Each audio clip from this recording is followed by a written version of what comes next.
공수처장도 탄핵 소추하겠다. 최상목 대대행도 탄핵 소추하겠다. 눈에 보이는 것마다 탄핵 소추하겠다. 지금 이렇게 얘기하고 있는 상황이 아닌가. 그야말로 리바이든과 같은 괴물이 바로 지금 현재의 다수 야당이 아닌가 이런 생각을 하게 됩니다.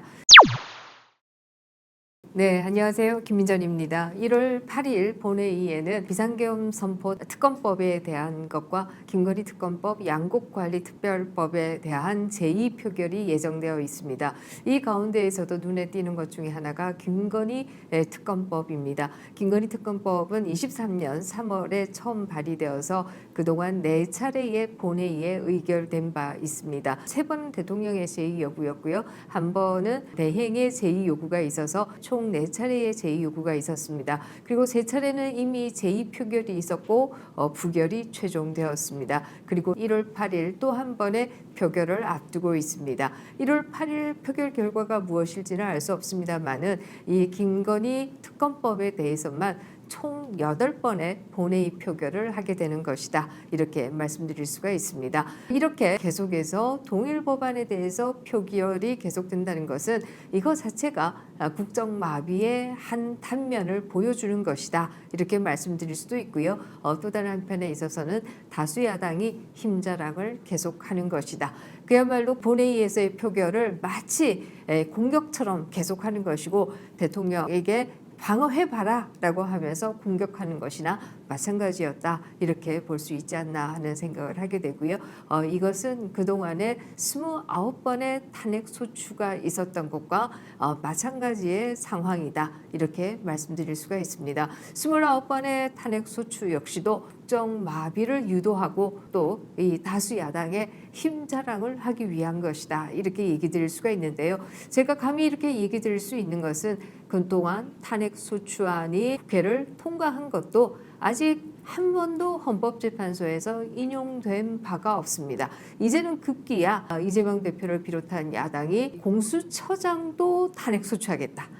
또 뿐만 아니라 최상목 대대행도 탄핵 소추하겠다. 눈에 보이는 것마다 탄핵 소추하겠다. 지금 이렇게 얘기하고 있는 상황이 아닌가 이런 생각을 하게 되고요. 그야말로 리바이든과 같은 괴물이 바로 지금 현재의 다수 야당이 아닌가 이런 생각을 하게 됩니다. 자, 그러면 조금 합리적으로 생각해 본다라고 하면요. 어떻게 같은 법안을 이렇게 국회가 계속 표결할 수가 있는가 하는 생각을 해볼 수가 있습니다. 많은 의회가 일사부재이의 원칙을 가지고 있습니다. 다시 말하면 같은 법안을 2번 표결하는 일은 없어야 한다. 다시 말해서 한 번 국회가 이 법안은 안 돼라고 얘기한 것을 곧바로 또 들고 오는 이런 일은 없어야 한다라고 하는 게 바로 일사부재이다 이렇게 얘기할 수 있습니다.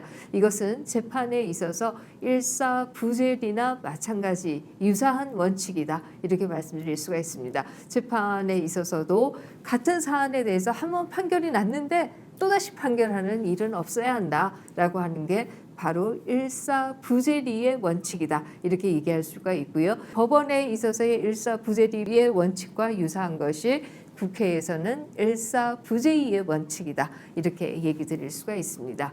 우리 국회도 국회법 92조에서 바로 일사부재이에 대한 규정을 두고 있습니다. 같은 회기 내에 동일한 법안에 대해서 2번 표결하는 일은 없어야 한다라고 하는 게 바로 일사부재이의 원칙이다 이렇게 얘기 드릴 수가 있습니다.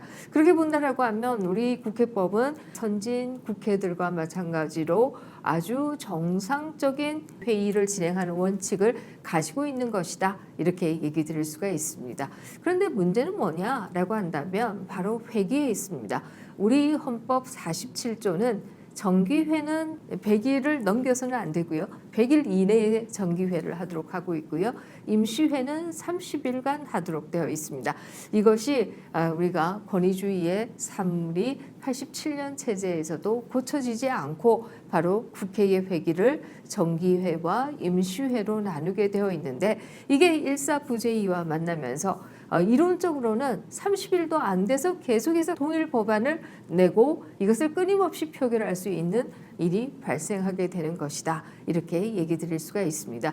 이것이 그동안 새상병 특검법이나 김건희 특검법이나 이와 같은 법안들에 대해서 우리가 계속해서 같은 법안에 대해서 표결을 하게 된 원인이다. 이렇게 얘기를 드릴 수가 있습니다. 자, 그러면 소위 선진의회라고 하는 곳들은 회기 규정을 어떻게 가지고 있는가라고 하는 걸 한번 보겠습니다. 영국의 경우에는 2010년 이전까지만 해도요. 가을부터 그 다음 해 가을까지를 1년을 하나의 회기로 했습니다. 이론상으로 본다라고 하면 이 1년 동안에는 동일한 법안이 또 올라와서 또 거부되고 또 올라오고 이런 일은 없다라고 하는 것이죠. 그러나 미국의 경우에는 2년을 하나의 회기로 하고 있습니다. 2년 동안에는 같은 법안이 이미 의회에서 거부되었는데 2년 만에 또 올라오는 이런 일은 없다. 이렇게 얘기 드릴 수가 있습니다. 그래서 우리 국회도 이제는 상설국회로 가야 되는 것이 아니냐 이런 차원에서 본다라고 한다면 우리가 헌법을 개정하게 된다면 바로 이 정기회와 임시회로 나누는 것을 이제는 좀 고쳐야 한다. 우리도 뭐 1월 1일 혹은 1월 3일부터 시작해서 그해 12월까지를 하나의 회기로 한다라고 하면 1년도 안 돼서 8번씩 국회에서 같은 법안에 대해서 표결하는 이런 일은 사라질 수 있지 않겠는가. 이런 비합리성은 사라지지 않겠는가. 이런 생각을 해볼 수가 있습니다. 최근에 있었던 대통령에 대한 탄핵 소추안도 마찬가지입니다. 12월 8일에 투표를 하겠다라고 했습니다. 그때 국민의힘은 투표에 들어가지 않았습니다. 대통령에 대한 탄핵 소추는 적어도 200인 이상이 찬성을 해야 통과가 됩니다. 국민의힘이 투표하러 들어가지 않으면 이 탄핵 소추안은 부결되는 것이다. 이렇게 얘기 드릴 수가 있습니다. 그래서 기권도 투표의 한 행위다라고 본다라고 하면 투표하러 들어가지 않은 것을 기권으로 봐서 부결로 봐야 되겠습니다만은 그 당시 의장은 이것을 투표 불성립이다 이렇게 얘기를 했고요. 어쨌든 뭐 부결이든 투표 불성립이든 다 좋습니다. 12월 14일 같은 대통령에 대한 탄핵 소추안 동일 안건에 대해서 또 한 번의 투표가 이루어집니다. 그러면 이건 일사부재의의 원칙에 어긋나는 거 아니냐 이런 얘기를 할 수가 있는데요. 이 일사부재의의 원칙에 어긋난다라고 하는 것을 피하기 위한 꼼수로 민주당과 국회의장은 회기 변경을 합니다. 다시 말해서 회기를 변경해서 12월 8일의 회기와 12월 14일의 회기가 다른 것으로 해서 같은 회기 내에 동일 안건이 아니므로 투표가 가능하다. 이렇게 해석해서 12월 14일에 또 한 번의 탄핵 소추안에 대한 표결을 하게 되었습니다. 그리고 이것이 결국은 국회를 통과하게 되었다. 이렇게 얘기할 수 있는데요. 대통령에 대한 탄핵 소추와 같이 이렇게 중대한 사안을 회기 변경이라는 꼼수로 투표를 했다. 이것은 과연 우리가 상식적으로 허용할 수 있는 것인가 하는 생각을 해볼 수가 있고요. 우리가 보다 근원적으로 생각해 본다라고 하면 우리도 이제는 정기회와 임시회라고 하는 이 헌법상의 규정을 조속히 좀 바꿔야 되지 않겠는가 이런 생각도 해볼 수가 있습니다. 그래야 이 회기 변경이라고 하는 꼼수를 쓰지 못하게 되는 것이다. 이렇게 얘기할 수가 있습니다. 사실 이런 측면에서 본다라고 하면 아무리 회기를 변경했다라고 하는 얘기를 하겠지만 그러나 그것은 꼼수이고 그런 차원에서 본다라고 하면 절차적 민주주의라고 하는 게 상당히 훼손된 것이 아니냐 이런 얘기를 할 수 있을 것이고요. 한덕수 권한대행에 대한 탄핵 소추 역시도 지금 현재 절차적 민주주의가 얼마나 훼손되고 있는가를 보여주는 또 하나의 증거가 아닌가 이런 생각을 하게 됩니다. 한덕수 권한대행에 대한 탄핵 소추를 할 때 국회의장은 한덕수 권한대행에 대한 탄핵 소추라고 이름하지 않고 한덕수 국무총리에 대한 탄핵 소추다라고 얘기하면서 결국 국무총리에 대한 탄핵을 결정하기 위한 의결 과반 이상의 찬성을 받으면 국무총리와 장관에 대해서는 탄핵 소추할 수가 있습니다. 그러나 대통령과 대통령 권한 대행에 대해서는 3분의 2의 찬성이 필요합니다. 3분의 2의 찬성을 만들 자신이 없었기 때문에 결과적으로 권한 대행에 대한 탄핵 소추라고 이름하지 않고 국무총리에 대한 탄핵 소추라고 하면서 151석만 넘기려고 했었다. 이렇게 얘기 드릴 수가 있습니다. 이거 역시도 국회의장이 국회에 있어서의 원내 민주주의를 책임져야 할 국회의장이 오히려 절차적 민주주의의 정신을 훼손한 것이다. 이렇게 얘기할 수 있습니다. 그리고 그 훼손의 방법은 다양한 꼼수를 통해서 이루어진 것이다. 이렇게 얘기할 수 있고요. 이 한덕수 권한 대행에 대한 탄핵 소추의 주된 내용은 바로 내란을 모의, 방조, 묵인했다라고 하는 게 주된 내용입니다.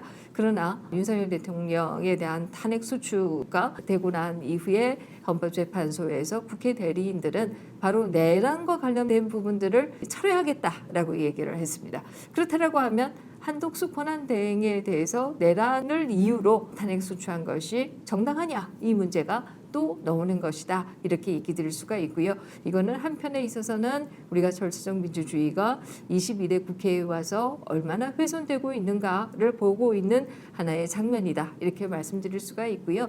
또 다른 한편에 있어서는 헌법재판소가 한덕수 권한대행에 대한 탄핵 소추가 옳은 것인지 아닌지에 대한 판결을 조속히 내려야 한다. 라는 얘기를 할 수가 있을 겁니다.